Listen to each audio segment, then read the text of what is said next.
কি হয়েছে?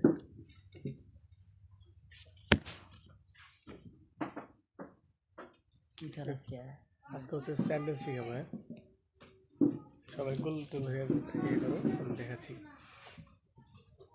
ব্যাপারে পাচ্ছি গেল জামাতে যাবো কে যেখান থেকে যেত যাস, সমস্যা নেই। স্যার আপনি জানেন না আমার একটু কাজ আছে, মানে আমার যদি আমি যাবো, তোমার যেখানে জামাতে যাও না কেন, আমি যাবো এখান থেকে।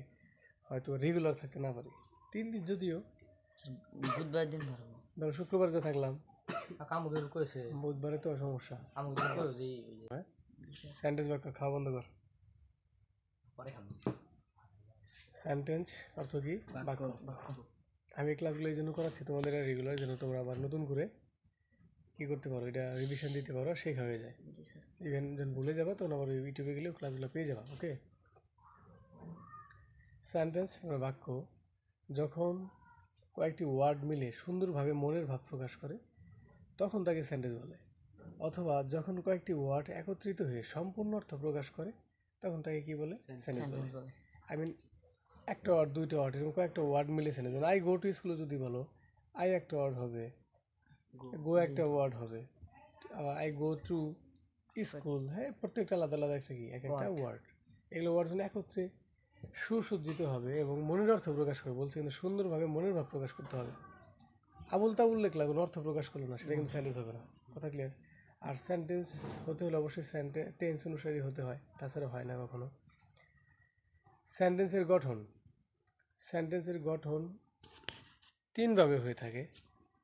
যেমন কি, প্রথমে এই 3টা জিনিস লাগবে, যেমন সাবজেক্ট, সাবজেক্ট নাউন বা প্রোনাউন 6টা আইটেমের হতে পারে। ভার্ব থাকতে হবে, আর কি থাকতে হবে?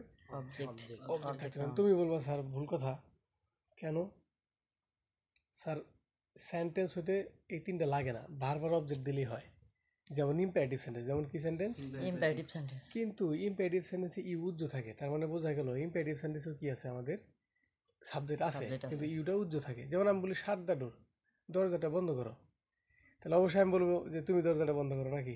শাট দ্য ডোর, কেউ একজন তো যাচ্ছে নাকি বন্ধ করতে? তাহলে যে বন্ধ করতে যাবে তাহলে বুঝবো যে তাকে আমি বলছি হ্যাঁ ইউ শাট দ্য ডোর, তুমি দরজাটা বন্ধ করো, কিন্তু এটা বলতে হয় না, সরাসরি ক্রিয়া কাজ করে। ওকে, এখন একটু সেন্টেন্সের দেখাই। এখানে লিখছি হি কলস মি, সাবজেক্ট হচ্ছে প্রোনাউন, কল্ড হচ্ছে ভার্ব, মি হচ্ছে অবজেক্ট, এটা একটা প্রোনাউন। এটি সম্পূর্ণ মনের ভাব প্রকাশ করেছে, তাই এটা একটি সেন্টেন্স। সাবজেক্ট ভার্ব অবজেক্টের বর্ণনা করা হলো, যে বলছি সেন্টেন্স হতে হলে 3 জিনিস লাগবেই, সাবজেক্ট ভার্ব অবজেক্ট। ওকে, তাহলে সাবজেক্ট শুরু করলাম। কর্তা, সাবজেক্টে মূলত নাউন বা প্রোনাউন থাকে। সাবজেক্টের সেন্টেন্সের সাবজেক্টের পজিশনে যা যা থাকে সেগুলো দেখবো, কি কি পজিশনে থাকে, মানে সাবজেক্টের মানে সাবজেক্ট কি শুরু না, কি কি থাকে সেটা দেখবো। সেন্টেন্সে যে সমস্ত ওয়ার্ড বসে, যেমন নাউন, প্রোনাউন, জিরান্ট বা জিরান্ট ফ্রেশ, ইনফিনিটিভ বা infinitive fresh, noun clues, verbal noun, এগুলো হচ্ছে আমাদের কি সাবজেক্টে বসে। তুমি বলতে পারো স্যার আমি নাউন চিনি, কি নাউন? কোনো কিছু নাম হচ্ছে নাউন, স্যার এই সাবজেক্টটা আমি চিনবো। প্রোনাউনও চিনি স্যার, নাউনের পরিবর্তে যেগুলো ব্যবহার হয় সেগুলো প্রোনাউন চ্যাপ্টারে আমি প্রোনাউন আলোচনা করবো, ঠিক আছে? হ্যাঁ স্যার, আমি প্রোনাউনও চিনি, যেমন হি, শি, ইট, হ্যাঁ, আই, উই, এগুলো একটা কি প্রোনাউন। প্রোনাউনের সাবজেক্ট ফর্ম আছে, অবজেক্ট ফর্ম আছে, পসেসিভ আছে, ডাবল পসেসিভ আছে, রিফ্লেক্সিভ প্রোনাউন আছে, এগুলো জানি, আমি প্রোনাউন চিনি। কিন্তু কত স্যার জিরান্ট ফ্রেশ, ইনফিনিটিভ বা ইনফিনিটিভ ফ্রেশ, নাউন ক্লুজ বা ভার্বাল, এগুলো তো বুঝলাম না, এগুলো কেমন ধরনের সাবজেক্ট স্যার? ওকে দেখাচ্ছি। তাহলে এই সাবজেক্টগুলো আমি জানি না, 3, 4, 5 এগুলো আমি চিনতেছি না, এগুলো আমি একটু শিখবো। জিরান ফ্রেশ, জিরানের ব্যক্তিগত উদ্দেশ্য বলে, জিরান কি ব্যক্তিগত উদ্দেশ্যের কথা বলবে। ভার প্লাস আইনজি হবে স্ট্রাকচার, শুরুতে কি থাকবে, তার সাথে কি থাকবে, একাধিক ওয়ার্ড থাকবে, কি থাকবে, একাধিক ওয়ার্ড, প্লাস হচ্ছে অক্সিলারি ভার্ব হলে জিরান ফ্রেশ হয়, অক্সিলারি ভার্ব হলে জিরান ফ্রেশ। যেমন এখানে লিখছি running is the best exercise, এটা হচ্ছে কি রানিং, কি দৌড়ানো না, দৌড়ানো হচ্ছে আমাদের কি সবচেয়ে ভালো বা সবচেয়ে ভালো কি ব্যায়াম যেটাকে বলা হয়। তারপর লিখছি reading story is very interesting, গল্প পড়া খুব মজার, ঠিক কিনা? Telling the truth is a good habit, সত্য কথা বলা একটা কি গুড হ্যাবিট, মানে কি একটা অভ্যাস, মানে ভালো অভ্যাস। ওকে, তাহলে দেখো এই যে সেন্টেন্সগুলো লিখছি, সেন্টেন্সের শুরুতে কোনো নাউন প্রোনাউন নাই, আইএনজি যুক্ত ভার্ব আছে। জি আইএনজি যুক্ত ভার্ব আছে আই মিন আইএনজি যুক্ত একটা ওয়ার্ড। তুমি যদি কখনো নাও চিনো, তাও মনে রাখবে আইএনজি যুক্ত ওয়ার্ডগুলো হচ্ছে সাধারণত জিরান শুরুতে যদি থাকে। হ্যাঁ, একটা কথা আছে, যেমন অ্যামাজিন। অ্যামাজিন কিন্তু আইএনজি যুক্ত ওয়ার্ড, কিন্তু আইএনজি যুক্ত অ্যামাজিন কিন্তু একটা অ্যাডজেক্টিভ। এটা আমি পরে আলোচনা করবো। যদি অ্যামাজিন সম্পর্কে আমি প্রেজেন্ট কন্টিনিউয়াস টেন্স আলোচনা করেছি। প্রেজেন্ট কন্টিনিউয়াস টেন্সে গেলে সেখানে দেখতে পারবো যে স্যার অ্যামাজিন যদি শুরুতে থাকে তাহলে কি ওটা জিরান্ট না। অ্যামাজিন বানানটাই হচ্ছে আইএনজি যুক্ত, AMAZING, ঠিক আছে, জি আইএনজি। এটা অ্যামাজন নিজে একটা আইএনজি যুক্ত, সো ওটার দিকে আমরা তাকাবো না। রান মানে কি? দৌড়ানো। তাহলে রানের সাথে যদি নিং লিখি, মানে রানিং, তাহলে দৌড়াচ্ছে এরকম কিছু বোঝালো, বা দৌড়ানোটা। জি তাহলে বোঝা যাবে সেটা হচ্ছে আমাদের জিরান। এটা কি হয়ে গেল? জিরান রিড মানে পড়া, রিডিং করে ফেলছি। রিড মানে পড়া ভার্ব, কিন্তু রিডিং লিখলাম, আইনজি যোগ করলাম, জিরান্ট হয়ে গেল। কেন? সেন্টেন্সের শুরুতে আছে। সেন্টেন্সের শুরুতে থাকতে কোথায় থাকতে হবে? টেল মানে কথা বলা, টেলিং লিখে ফেলছি, তাহলে টেলের সাথে আইনজি যোগ করছি, তাহলে জিরান্ট হয়ে গেছে। কথা বুঝছো কি বুঝো না? জি জিরান চিনবেন তো? জি এবার ইনফিনিটিভ ফ্রেশ কি? ইনফিনিটিভ ওকে, সেন্টেন্সের শুরুতে যদি কখনো টু যুক্ত ভার্ব থাকে, কি যুক্ত মানে টুর সাথে যদি কোনো ভার্বের কি ফর্ম লিখছি, প্রেজেন্ট ফর্ম V1, তাহলে ইনফিনিটিভ হবে। কি হবে? Infinitive to copy is a crime, নকল করা অপরাধ। To write is not easy, লেখা এত সহজ নয়। Samapti loves to talk me, Samapti loves to talk me. আর সমাপ্তি একটা নাউন, সমাপ্তি একটা নাউন। ওহো, একটা মিস্টেক আছে এখানে, আছে এটা দেখাচ্ছি। সমাপ্তি লাভস টু টক মি, সমাপ্তি আমার সাথে কথা বলতে পছন্দ করে। এখানে একটা কথা আছে, এটা কিন্তু ইনফিনিটিভ সাবজেক্ট না। কি সাবজেক্ট না? এটা বোঝানোর জন্য লিখছি। সামনে কিন্তু সমাপ্তি মানুষের নাম আছে, তাহলে 100% সমাপ্তি হচ্ছে এটা একটা নাউন। ওকে, তাহলে এই জায়গায় কি ইনফিনিটিভ আছে? হ্যাঁ আছে। এই দেখো, টু টুর পরে টক, কথা বলা, ঢাকা ভার্বের প্রেজেন্ট ফর্ম। জি তাহলে বুঝতে হবে এটা ইনফিনিটিভ। বাই দ্য ওয়ে, এটা কিন্তু সাবজেক্ট না। ওকে, আমরা জাস্ট বুঝাইলাম যে টু যুক্ত ভার্ব যদি সেন্টেন্সের শুরুতে থাকে তাহলে সাবজেক্ট, পিছনে থাকলে সাবজেক্ট। তবে পিছনে যদি টু যুক্ত ভার্ব আছে, তাহলে টু যুক্ত ভার্বটা হচ্ছে আমাদের ইনফিনিটিভ। বুঝছেন কি বুঝেন না? জি এই যে লিখে দিছি এখানে, ইনফিনিটিভ অবজেক্ট হচ্ছে ইনফিনিটিভ অবজেক্ট। এটা কি হয়েছে? তার ইনফিনিটিভ অবজেক্ট সাবজেক্ট না। Next, to swim in the river. To swim in the river to swim মানে সাঁতার কাটা, তাহলে শুরুতে কি লিখছি? টু লিখছি না? জি 100% এটা আমাদের infinitive subject. Sumi came to inform me, Sumi আমাকে জানাতে এসেছিল। স্যার এখানে কিন্তু সাবজেক্ট সুমি, ক্যাম লিখছি, টুর পরে কি কোনো ভার্ব আছে? না তাহলে এখানে টেনশনের কারণ নাই, এটা ইনফিনিটিভ ভার্ব, না ইনফিনিটিভ সাবজেক্ট না। কথা ক্লিয়ার? সাবজেক্টের উপর ভিত্তি করে যে ভার্ব হয় তাকে ইনফিনিটিভ ভার্ব বলে। সাবজেক্টের উপর ভিত্তি করে, সরি, তাকে ফিনিট ভার্ব বলে। সাবজেক্টের উপর ভিত্তি করে যে ভার্ব তাকে কি বলে? ফিনিট ভার্ব বলা হয়। To plus V1 plus infinitive verb ছাড়া একাধিক ওয়ার্ড ইনফিনিটিভ ফ্রেশ। একটা কথা বলি, to plus V1 plus finite verb ছাড়া যদি একাধিক কোনো ওয়ার্ড থাকে তাহলে সেটা ইনফিনিটিভ ফ্রেশ হবে। মনে করো কোথাও যদি টু লেখা আছে, কি লেখা আছে? টু লেখা আছে, এবং সাথে V1 আছে, আবার একাধিক ওয়ার্ড যদি থাকে, কি থাকে? যেমন আমি বলে দিই, to swim in the river. Sir to swim in the river ফিনিট verb ছাড়া কি ছাড়া? ফিনিট ভার্ব এটা একটু বুঝাই দিই। স্যার আমি তো ইনফিনিটিভ সাবজেক্ট চিনলাম যে টু যুক্ত ভার্ব ইনফিনিটিভ, যেমন টু কপি, কি লেখা আছে? টু কপি তাহলে এটা ইনফিনিটিভ সাবজেক্ট। জি তাহলে ইনফিনিটিভ ফ্রেশ হলো না কেন? বিকজ টু কপি ইজ লিখছি, তাহলে ভার্ব আছে না? তাহলে এটা এইটুকু টু কপি, তাহলে এইটুকু ইনফিনিটিভ। এবার দেখেন তো, to swim in the river, পরে আছে উইল, পরে উইল না, জি তাহলে এর মাঝখানে কোনো ফিনিট ভার্ব আছে কি?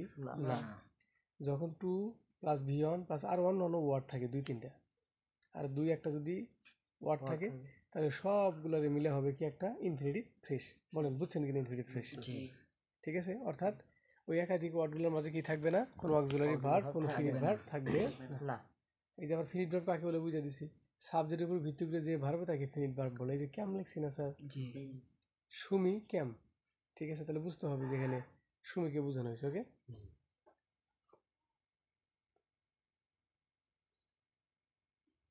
তাহলে সুমির উপর নির্ভর করে কি হয়েছিল? ক্যাম, তাহলে ওই ক্যামটা হচ্ছে আমাদের ফিনিট ভার্ব। কথা ক্লিয়ার? জি নাউন বা নাউন, নাউন বা নাউন ফ্রেজ বা নাউন ক্লোজ, এগুলো আবার কি? Rehana is known to all, Rehana is known to all, এটা অনেকে ভুল ভাবতে পারে স্যার ইজের পর তো আইনজি থাকে, এই জন্য আমি লিখে দিচ্ছি যে এটা প্যাসিভ ফর্মে আছে। কি ফর্মে আছে? প্যাসিভ ফর্ম আচ্ছা, রহিমা ইজ লিখছি না, রেহেনা ইজ লিখছি না, জি তাহলে রেহেনার পরে ভার্ব আছে কি? আস তাহলে রেহেনা নিজে একটা শুধু নাউন হয়েছে। এই যে নাউন রেহেনা, ক্লিয়ার? জি রেহেনাস ফ্রেন্ড, রেহেনার সাথে কিন্তু আরো ফ্রেন্ড যোগ করছি। একাধিক ওয়ার্ড আছে না নাউনের সাথে? জি ফ্রেন্ড মানে বন্ধু। এই একাধিকটা মিলে হয়েছে আমাদের নাউন ফ্রেশ। কথা বুঝতে পারছেন? জি আমার কথা বলে দিই, যদি কখনো শুধু কোনো নাউন থাকে তো সেটা নাউন, নাউনের সাথে যদি একাধিক কোনো ওয়ার্ড থাকে এবং সেই ওয়ার্ডের মাঝে যদি কোনো ফিনিট ভার্ব না থাকে তবে সেটা হবে নাউন ফ্রেশ। যেমন রেহেনাস ফ্রেন্ড, এর মাঝখানে কোনো ফিনিট ভার্ব নাই, সুতরাং এটা একটা নাউন ফ্রেশ। কথা ক্লিয়ার? তাহলে ইনফিনিটিভের পর যদি টু প্লাস ভার্ব, এটা হলো ইনফিনিটিভ, টু প্লাস ভার্ব এর পরে যদি আরো অনেকগুলো কথা লেখা থাকে তাহলে কি হবে? Infinitive fresh. বলেন জি ইনফিনিটিভ ফ্রেশ। আর নাউন হলো রেহেনা, যে কোনো নাম হচ্ছে নাউন, নাউনের পর যদি আরো একাধিক ওয়ার্ড থাকে noun noun fresh fresh. Very good, note লিখে দিছি। সাবজেক্টের জায়গায় ফ্রেশ থাকলে নাউন ফ্রেশ। সাবজেক্টে একাধিক ওয়ার্ড থাকে কিন্তু তাদের মাঝে ফিনিট ভার্ব থাকে না। দ্যাট মুন ইজ দেখছি, জি is good, is known to all, Munni যে ভালো তার সকলের কাছে পরিচিত বা জানা। নাউন ক্লুজ, দ্যাট মুন্নি ছিল নাউন ক্লুজ। কি হলো? নাউন এখন তোমার প্রশ্ন হতে পারে, স্যার ফ্রেশ বুঝলাম যে নাউনের মাঝে বা কোথাও ফিনিট ভার্ব থাকে না, তাহলে নাউন ফ্রেশ হয়। নাউন একটা নামের সাথে অন্য কোনো ওয়ার্ড থাকলে দুইটা মিলে নাউন ফ্রেশ হয়। তাহলে নাউন ক্লুজটা কি? টেনশনের বিষয় না। জি আগে বলছিলাম নাউনের সাথে যদি একাধিক ওয়ার্ড থাকে তাহলে নাউন ফ্রেশ, কিন্তু নাউনের সাথে যদি কোনো অক্সিলারি ভার্ব থাকে, নাউনের সাথে যদি কোনো অক্সিলারি ভার্ব থাকে এবং সম্পূর্ণ অর্থ প্রকাশ করে তাহলে সেটা নাউন ক্লুজ হয়। আমরা নাউনের এই যে লিখছে, অর্থাৎ একটা কথা বলি, নাউনের সাথে যদি ফিনিট ভার্ব থাকে, কি থাকে? ফিনিট ভার্ব তাহলে সেগুলো মিলে একটা কি হবে? নাউন ক্লুজ হবে। আমি নাউন ক্লুজ অধ্যায়ে বুঝাবো, ক্লিয়ার? জি আমরা পার্টস অফ এটা স্যার সোজা কর, আমরা যখন তোমাদের পার্টস অফ স্পিচ পড়াবো তখন আমি সেখানে ক্লুজ আর ফ্রেজটা খুব ভালো করে বুঝাই দেবো, কেমন? জি জি ওকে, লিখে দিচ্ছি। ফিনিট ভার্ব হচ্ছে structure, clues marker plus subject, noun plus finite verb plus subject, এই টোটালটা জেনে থাকবে। যেমন clues marker, that, what, when, এগুলো হচ্ছে ক্লুজ মার্কার। এগুলো কি? ক্লুজ মার্কার তারপর লিখছি সাবজেক্ট বা নাউন, কি লিখছি? মুন্নি, জি এটা সাবজেক্ট বা নাউন, ঠিক কিনা? জি পরে লিখছি কি? Finite verb. ইজ হচ্ছে কি? Finite verb. পরে অবজেক্ট হিসেবে কি লিখছি? গুড। কি লিখছি? গুড কিন্তু সেন্টেন্সটা শেষ হয়েছিল না। ইজ নোন টু অল, সবার কাছে জানা, এটা দিয়ে সেন্টেন্সটা শেষ হয়েছে। তাহলে that Munni is good, Munni যে ভালো, এই কথাটা মুন্নি যে ভালো হইল নাউন ক্লুজ, আর বাকিটুকু সম্পূর্ণ মিলে হয়েছে আমাদের সেন্টেন্স। কথা ক্লিয়ার? তাহলে নাউন ক্লুজ বা নাউন ফ্রেজ বুঝতে পারছি। সামারি বলবো, যদি নাউনের সাথে আলাদা কোনো একাধিক ওয়ার্ড থাকে তাহলে ওই কয়েকটা ওয়ার্ড মিলে নাউনটাকে মিলে বলতে হবে নাউন ফ্রেশ। কিন্তু নাউনের সাথে যদি কোনো ক্লুজ মার্কার এবং ফিনিট ভার্ব থাকে, অর্থাৎ ক্লুজ মার্কার এবং ফিনিট ভার্বের মাঝে যদি কখনো নাউন থাকে তাহলে তাকে বলা হবে নাউন ক্লুজ। কথা বুঝছেন না বুঝেন নাই? এক্সাম্পল লিখছে অনেক, যেমন I go to school, he goes to school, Rima is a student, they are কি ওয়াটার, এগুলো সব যে কালো করে মার্ক করছি না, সবগুলাই ফিনিট ভার্ব। সবগুলাই কি? Finite verb. এই গোস একটা ফিনিট ভার্ব। ফিনিট ভার্ব কেন? সাবজেক্টের উপর ভিত্তি করে যে ভার্ব হয়, সাবজেক্টের উপর ভিত্তি করে যে ভার্ব হবে সেটা হবে ফিনিট ভার্ব। কথা ক্লিয়ার? জি নোট, ফিনিট ভার্ব যুক্ত সেন্টেন্সকে ক্লুজ বলা হয়। ফিনিট ভার্ব যুক্ত সেন্টেন্সকে কি বলা হয়? বলা হয় একাধিক ওয়ার্ড অর্থ প্রকাশ করলে এবং সেই ওয়ার্ডগুলোর মাঝে ফিনিট ভার্ব না থাকলে সেটা কি হয়? সেন্টেন্সের ফ্রেশ হয়। কি হয়? ফ্রেশ হয় একাধিক ওয়ার্ড আছে কিন্তু মাঝে কোনো ফিনিট ভার্ব নেই, তাহলে কি হয়ে যাবে? ফ্রেশ। নাউনের জায়গায় একাধিক ওয়ার্ড আছে কিন্তু, সাবজেক্টের জায়গায় একাধিক ওয়ার্ড আছে কিন্তু সেখানে নাউন ছাড়া কোনো ফিনিট ভার্ব নাই, নাউনের সাথে অন্য ওয়ার্ড আছে, তাহলে হবে নাউন ফ্রেশ। এবং সাবজেক্টের সেন্টেন্সের সাবজেক্টের জায়গায় যদি নাউন থাকে এবং নাউন বা প্রোনাউন থাকে তার সাথে যদি কোনো দ্যাট এবং ক্লুজ কি ফিনিট ভার্ব থাকে তাহলে হবে ক্লুজ। কি হবে?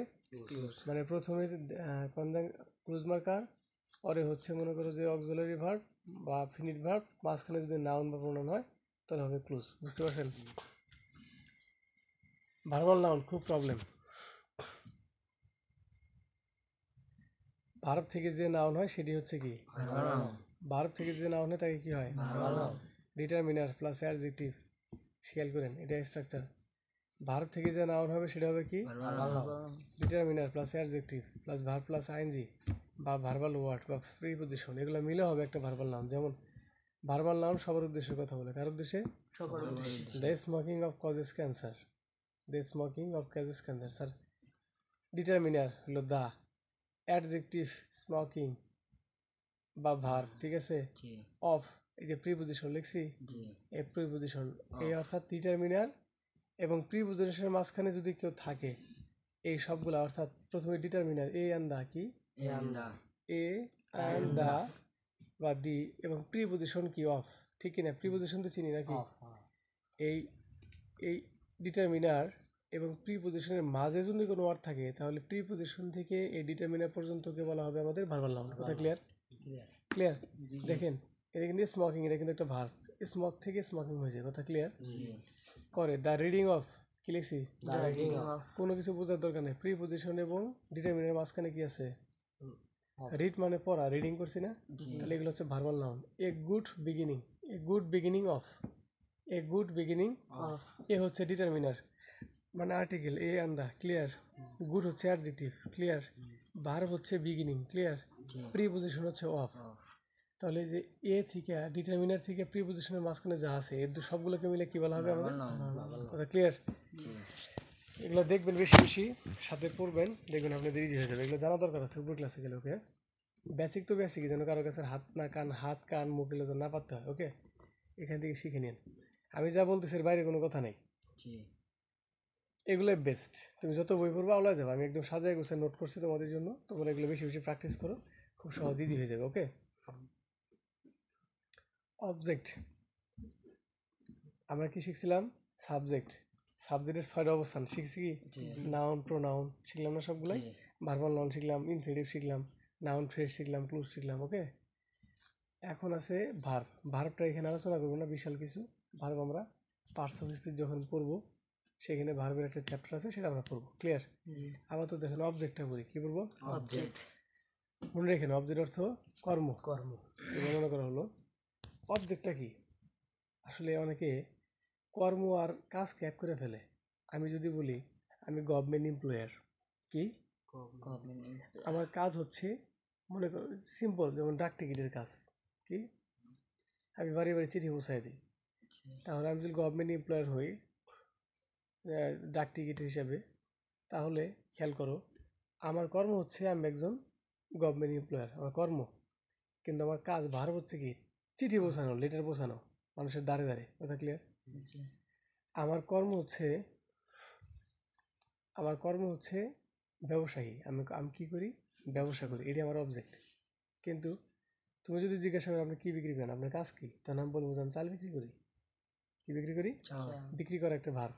বাই, সেল, সেল অর্থ বিক্রি করা, সেল অর্থ বিক্রি করা, সেল একটা ভার্ব, ঠিক কিনা? এটা উইক ভার্ব, আজকে পড়ছি মনে হয়, সেল জি উইক ভার্ব, ওকে? তাহলে অবজেক্ট সম্পর্কিত ধারণা ক্লিয়ার নাকি? যে অবজেক্ট একটা কর্ম আর ভার্ব হচ্ছে কাজ। কর্ম হলে তোমার পেশাটা, আর তুমি যেটা করো সেটা হচ্ছে তোমার কাজ। কথা ক্লিয়ার? জি সাবজেক্ট যেটা করে সেটা হলো কি? অবজেক্ট। এই অবজেক্ট, অবজেক্ট অবশ্যই নাউন বা প্রোনাউন হবে। অবশ্যই কি হবে? নাউন বা প্রণাম হবে ভার্বকে হোয়াট, হোম, মানে কি কাকে দ্বারা প্রশ্ন করলে যে উত্তর পাওয়া যায় তাকে কি? অবজেক্ট অবজেক্ট, মানে অবজেক্ট পাওয়া যাবে। ভার্বকে যদি হোয়াট, হোম দ্বারা প্রশ্ন করো, তাহলে তোমার কি, এই তুমি কি করো, এই তুমি কি, এরকম প্রশ্ন করা হয়, জি ঠিক আছে? তো যাই হোক, এটা পরে আলোচনা করি। অবজেক্ট দুই প্রকার, এটা তো বুঝছেন নাকি? জি অবজেক্ট কিন্তু দুই প্রকার, ডিরেক্ট অবজেক্ট মানে বস্তুবাচক, আর ইনডিরেক্ট মানে কি? ব্যক্তিবাচক আমাদের যদি এলোমেলো হয় আমরা সবসময় ভাববো যে ব্যক্তিবাচক আর বস্তুবাচক। একটা হলো সরাসরি মানুষ বা কোনো কিছুকে নির্দেশনা করা বোঝায়, তাকে হলো ডিরেক্ট। আর যেটা অনির্দিষ্ট বা জড়বস্তু সেটা হলো বস্তুত বস্তু। কথা ক্লিয়ার? জি নোট সেন্টেন্সে যখন একাধিক অবজেক্ট থাকবে, স্ট্রাকচার প্রথমে ইনডিরেক্ট অবজেক্ট বসে, পরে কি বসে? ডিরেক্ট অবজেক্ট আগে ব্যক্তি বসে, পরে কি বসে? বস্তুবাচক তাদের মাঝখানে কিন্তু কিছুই বসে না, তাদের মাঝখানে কিছু এদের মাঝে কোনো প্রিপোজিশন বসে না। কথা ক্লিয়ার? জি he gives me a flower, সে আমাকে একটা ফুল দিল। মি হলো ব্যক্তি, ফ্লাওয়ার হলো কি? বস্তু এদের মাঝখানে কোনো প্রিপোজিশন নাই, কি নাই? প্রিপোজিশন আর্টিকেল আছে, কিন্তু আর্টিকেল তো একটি বুঝেছে, এটা একটা ওয়ার্ড হয়েছে। এবার বাক্যে যদি একটি মাত্র অবজেক্ট থাকে, কি থাকে? একটি মাত্র অবজেক্ট তবে সেটি যদি ব্যক্তি বা বস্তু যাই হোক না কেন, তাকে অবশ্যই ডিরেক্ট বলা হবে। তাকে কি বলা হবে? ডিরেক্ট বলে যেমন আমি বলি, যেমন আই শো হার, আমি তাকে দেখলাম, আমি তাকে দেখলাম তুমি বলবা স্যার হার তো বস্তু, সরি স্যার আপনি তো বলছেন ডিরেক্ট বস্তু, তাহলে এই হার কিভাবে হইলো ডিরেক্ট হইলো? ডিরেক্ট মানে কি বস্তু না? জি হার কিভাবে ডিরেক্ট হইলো? তখন আমি একটা শর্টকাট কথা আবার বলি। যদি সেন্টেন্সের মধ্যে একটা অবজেক্ট থাকে, সেটা ব্যক্তি হোক বা বস্তু হোক, যেটাই হোক না কেন, সেটাকে তুমি কি ধরে নিবা? এটা একটা ডিরেক্ট মানে বস্তু। ব্যক্তি বস্তু যাই থাকুক তাকে কি ধরবা তুমি? ডিরেক্ট আই মিন বস্তু। কি ধরবা? কথা ক্লিয়ার? সেই ব্যক্তি বস্তু যাই হোক তাকে কি ধরতে হবে? বস্তু। ওকে, তারপর বস্তুবাচক অবজেক্ট যদি আগে চলে আসে এবং ব্যক্তিবাচক অবজেক্ট যদি পরে চলে যায়, তবে তাদের মাঝে কি বলবে? টু বা ফর বলবে। টু বা ফর বসবে যেমন ডিরেক্ট অবজেক্ট টু টু বা ফর প্লাস ইনডিরেক্ট অবজেক্ট, একটু আগে কিন্তু আমরা পড়ে আসছি। জি এই জি দেখেন ইনডিরেক্ট অবজেক্ট আর ডিরেক্ট অবজেক্ট পাশাপাশি ছিল, কিন্তু এবার কিন্তু পাশাপাশি নেই। টু বা ফর ডিরেক্ট আগে চলে আসছে, ইনডিরেক্টটা পরে চলে গেছে, যার সাথে সাথে মাঝখানে টু বা ফর আসছে। Preposition he give a flower to me, দেখছো একটু আগে কিন্তু বলছিলাম he give me a flower, he gives me a flower, কিন্তু he gave a flower to me. Sir he gaves gives দুটি হবে, gives a flower to me. কাকে কাছে যাতে বোঝাতে টু হয়, আর জন্য বোঝাতে কি হবে? ফর হবে। আই মিন বস্তু যদি আগে আসে আর ব্যক্তি যদি পরে যায়, তাহলে 100% ভাবে আমাদের টু বা ফর হবে। জন্য বোঝালে ফর, কাকে কাছে যাতে এগুলো অর্থ হলো প্রতি, এগুলো সমার্থক শব্দ কি? প্রতি। কথা ক্লিয়ার? জি সেন্টেন্সের প্রকারভেদ সেন্টেন্সের প্রকারভেদ, সেন্টেন্সের প্রকারভেদ সেন্টেন্স 5 প্রকার। এখন আমরা সেন্টেন্সে চলে যাব। সেন্টেন্স কয় প্রকার? 5 প্রকার কি কি? Assertive sentence interrogative imperative objective exclamative sentence সংজ্ঞা পড়ার দরকার নাই, তুমি খালি বিষয়বস্তু বোঝো। অ্যাসার্টিভ মানে বর্ণনা করা। সারাদিন যে পেশাল পারতেছি না, এই যে কথা বলতেছি, এগুলো হচ্ছে আমাদের অ্যাসার্টিভ। কথা ক্লিয়ার? আমি যখন তোমাকে প্রশ্ন করবো, এই বুঝছো, সেটা হবে ইন্টারোগেটিভ। সেটা কি? অর্থাৎ কাউকে কোনো কিছু প্রশ্ন করলে সেটা কি হয়? ইন্টারোগেটিভ। তারপর যদি আমি আদেশ করি, এই যাও তো, বের হয়ে যাও, তোমার মতো ছাত্র দরকার নেই এখানে, পড়ো না কিছু না, এই জানালাটা বন্ধ করো, এই যে কি আদেশ করা। আবার বলতে পারি মামা কালকে ভালো করে পড়িস, ওইভাবে বললে হবে না, বা আলি কালকে ভালো করে পড়িস। এই যে উপদেশ দেওয়া, এই যে নির্দেশ দেওয়া, এই যে প্লিজ কালকে পড়ে এসো, অনুরোধ করেও বললাম যে বাজানটা পড়ে এসো যদি বলি, সেটাও হবে আমাদের কি? ইম্পারেটিভ। মানে আদেশ, উপদেশ, নিষেধ, অনুরোধ, ঠিক আছে, এগুলো কি হয় আমাদের? ইম্পারেটিভ। কথা বুঝাতে পেরেছি? এগুলো অর্থ মনে রাখতে হবে, সংজ্ঞা দরকার নেই। অপটেটিভ ইচ্ছা, আকাঙ্ক্ষা, প্রার্থনা, তিনটা কথাই। ইচ্ছা, হ্যাঁ, প্রার্থনা, উচ্ছ্বাস যেটাকে বলা হয়। ইচ্ছা, আকাঙ্ক্ষা বা উচ্ছ্বাস, প্রার্থনা, এই তিনটা জিনিসই সবসময় ব্যবহার হয়। যে ইস, তুমি যদি আজকে ভালো করে পড়তা তাহলে কতই না ভালো হইতো, ঠিক আছে, আল্লাহ তোমার সহায়ক, তুমি ভালো করে পড়ো। ইস, আমি যদি রাজা হইতে পারতাম, এরকম ভাবসাব আছে না, স্বপ্ন, এগুলো হচ্ছে অপটেটিভ। ক্লিয়ার? এক্সক্লামেটরি, কানের করে ধরে হরাস করে চর মারলাম, চুমকে, হেস, এটা কথাই বেমার দিলেন, ওই যে চুমকে গেছো না, এইটা এক্সক্লামেটরি। কথা ক্লিয়ার? আবার হঠাৎ করে দিয়ে যেত, মামা যাই পড়াইছেন পরীক্ষায় কিন্তু প্লাস পাইছি, চুমকে গেলাম, এই কই কি, হুররা, তাই না? আনন্দ, আই কি, I am pass this examination, না না, হুররা, কি আনন্দ, আই এম পাস, বলছি পাস, মানে আমি এসএসসি পরীক্ষায় উত্তীর্ণ হয়েছি, পাস করেছি, কি মজা, তাই না? এগুলো হচ্ছে আমাদের কি? Exclamatory sentence. ঠিক আছে? Hellas, I am fail this examination, দুঃখ, কি কষ্ট, আমি যদি ফেল করছি। কথা ক্লিয়ার? এই দুটো কথাতে বোঝা যায়। এবার আসেন গরম গরম অ্যাসার্টিভটা শেষ করবো। এক্সক্লামেটরি একদিন একা বুঝবো, অনেক সময় লাগবে এটা বুঝাইতে। অ্যাসার্টিভ খালি বর্ণনা না, তুমি বলবো subject, main verb, extension. He goes to school, subject বা প্রোনাউন, গোজ হচ্ছে ট্র্যাডিশনাল কি ট্রানজিটিভ ভার্ব, টু আর স্কুল মিলে হচ্ছে এক্সটেনশন, আর শুধু স্কুল হচ্ছে একটা অবজেক্ট যার নাম হচ্ছে noun. Clear? Subject, auxiliary verb, মানে মেইন ভার্ব থাকতে পারে, আইনজীবী ভার্ব থাকতে পারে, পাস্ট পার্টিসিপল ফর্ম থাকতে পারে না? প্যাসিভ ফর্মে থাকলে এখানে পাস্ট পার্টিসিপল ফর্ম হবে, plus extension plus full stop. Rahim is reading a book, Rahim হলো সাবজেক্ট যার নাম হচ্ছে নাউন, ইজ হচ্ছে অক্সিলারি ভার্ব, রিডিং হচ্ছে একটা মেইন ভার্বের সাথে আইনজি, এ বুক একটা অবজেক্ট, বুক একটা অবজেক্ট, কিন্তু বুক একটা কি নাউন, এই বুক এটা মিলে হচ্ছে আমাদের এক্সটেনশন। কথা clear? There plus verb plus subject, noun বা নাউন ফ্রেজ প্লাস এক্সটেনশন। এই যে দেয়ার, এই যে ভার্ব ইজ, আর এ পোস্ট অফিস এটা একটা সাবজেক্ট, কথা ক্লিয়ার? জি ইন এটা একটা যদি প্রিপোজিশন, দা একটা আর্টিকেল বা ডিটারমিনার, ভিলেজ অবজেক্ট বা নাউন, ভিলেজ একটা অবজেক্ট বা নাউন। তাহলে বুঝতে পারছেন এই স্ট্রাকচারে থাকলে বুঝতে পারবে অ্যাসার্টিভ সেন্টেন্স। এই গ্রামে একটি ডাকঘর আছে, কথা ক্লিয়ার? জি তাহলে অ্যাসার্টিভ বুঝলাম যে আমরা এখানে একটা শর্টকাট কথা বলি। আমাদের টেন্স শিখছি না, জি যতগুলো অ্যাফার্মেটিভ স্ট্রাকচার শিখছো না, জি সবগুলো অ্যাফার্মেটিভ হচ্ছে একটা আমাদের অ্যাসার্টিভ সেন্টেন্স, কথা ক্লিয়ার? হ্যাঁ, অ্যাসার্টিভ সেন্টেন্সকে দুই ভাগে ভাগ করা যায়, অ্যাফার্মেটিভ আর কি নেগেটিভ। অ্যাফার্মেটিভ আর নেগেটিভ নেগেটিভ মানে না বোধক, অ্যাফার্মেটিভ হ্যাঁ বোধক। আমরা অ্যাফার্মেটিভ করছি না, subject plus auxiliary verb main verb ING plus object হলো প্রেজেন্ট কন্টিনিউয়াস। জি তাহলে যতগুলো টেন্স আছে প্রত্যেকটা টেন্সের অ্যাফার্মেটিভ যেটা সেটা হচ্ছে অ্যাসার্টিভ, প্রত্যেকটা টেন্সের নেগেটিভ যেটা সেটা হচ্ছে আমাদের কি অ্যাসার্টিভ, কথা ক্লিয়ার? অ্যাসার্টিভকে কয় ভাগে ভাগ করা যায়? দুই ভাবে। কি কি? অ্যাফার্মেটিভ আর নেগেটিভ। বুঝছো কে বুঝো নাই? জি তাহলে বুঝবো কিভাবে যে আমাদের নেগেটিভ হবে? Not, never, scarcely, seldom, etc যুক্ত সেন্টেন্স হচ্ছে নেগেটিভ সেন্টেন্স, কথা ক্লিয়ার? জি এগুলো ব্যতীত সব affirmative sentence. Not, no, never, scarcely, seldom, few, আরও বেশ কয়েকটা ওয়ার্ড আছে, হ্যাঁ, এগুলো মিলে হচ্ছে আমাদের কি নেগেটিভ নেগেটিভ। বুঝতে পেরেছি?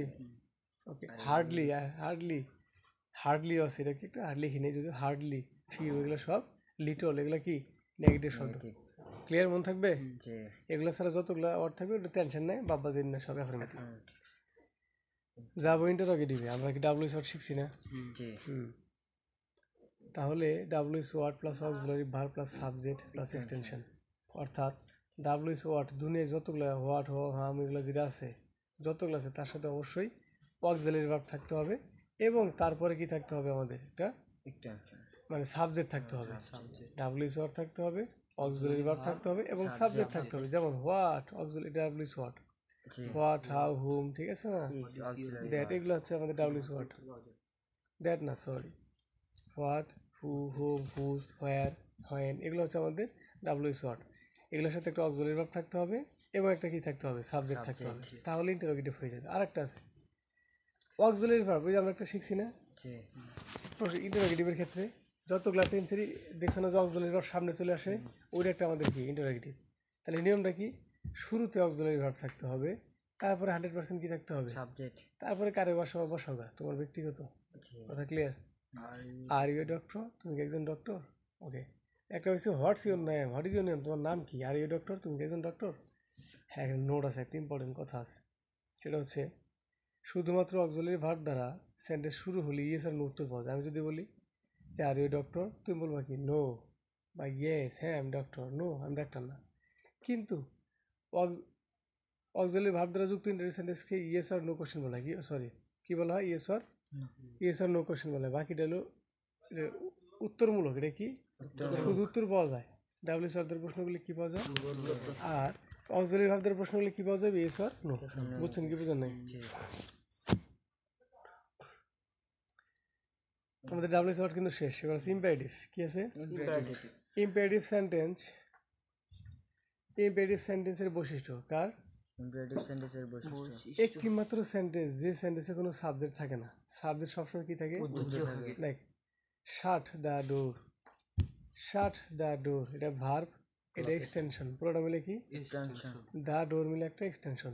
ডোর, শুধু ডোর হচ্ছে একটা অবজেক্ট যার নাম হচ্ছে নাউন মানে দরজা, আর দা একটা আর্টিকেল বা ডিটারমিনার, কথা ক্লিয়ার? জি আবার আছে প্লিজ বা কাইন্ডলি, যদি থাকে কি থাকে, প্লিজ বা কাইন্ডলি কিন্তু তারপরে কি থাকতে হবে, ভার এখন একটা সহজ পলিসি বুঝাই দিই, হচ্ছে ভার প্লাস কি এক্সটেনশন না, জি প্লিজ বা কাইন্ড, পরে কি লেখা আছে, ভার পরে এক্সটেনশন লেট প্লাস অবজেক্ট, তারপর কি লেখা আছে, ভার দেখেন তো এই দুটো লেখা আছে কিনা বারবার, জি ডু নট, তারপর কি লেখা আছে, ভার দেখেন তো এটি লেখা, প্রথমটাই লেখা না, জি তার মানে বুঝতে পারলাম যে যদি প্লিজ বা কাইন্ডলি থাকে বা লেট প্লাস অবজেক্ট থাকে বা ডু নট থাকে এবং তারপরে 100% কি থাকবে, ভার বা ভার প্লাস এক্সটেনশন, এক্সটেনশন, এগুলো মিলে আমাদের কি হবে, ইম্পারেটিভ সেন্টেন্স। বা নেভারও থাকতে পারে, কি থাকতে পারে, নেভার এখন আমি এক্সাম্পল করে দেখিয়ে দিই, আবারও বলি, ভার্বার এক্সটেনশনের পূর্বে যদি কখনো let, never, please, kindly, do not এগুলো থাকে তাহলে সেটা ইম্পারেটিভ, যদি নাও থাকে তা ইম্পারেটিভ। এক্সাম্পল দেই, প্লিজ বা কাইন্ডলি দেয়, প্লিজ শাট দ্য ডোর, দয়া করে দরজাটা বন্ধ করো, লেট আস গো দেয়ার, চলো সেখানে যাই, বৃষ্টি আসতেছে, ঠিক কিনা? জি।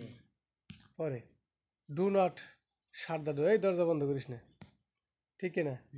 Do not close your eyes, তোমার চোখগুলো বন্ধ করো, চোখ দুটো বন্ধ করো না। নেভার দ্বারা নেভার সে ইট অ্যাগাইন, নেভার সে, এটা পুনরায় বলো না, এটা পুনরায় বলো না। অ্যাগাইন মানে পুনরায়, ইট অ্যাগাইন এর একটা এক্সটেনশন, ইট অ্যাগাইন কি? এক্সটেনশন। নেভার কি? নেভার হচ্ছে একটা নাবোধক শব্দ যদিও, আর এই যে সে, এটা হচ্ছে কি ভার্ব, বলেন বুঝছেন কিনা এখন? জি। তাহলে আমরা ইম্পারেটিভ আর এক্সক্লেমেটরি কালকে পড়াই, জি। ভালো হবে। হ্যাঁ, জি। ঠিক আছে, ভালো থাকবেন, আসসালামু আলাইকুম রহমতুল্লাহ। আসসালামু আলাইকুম।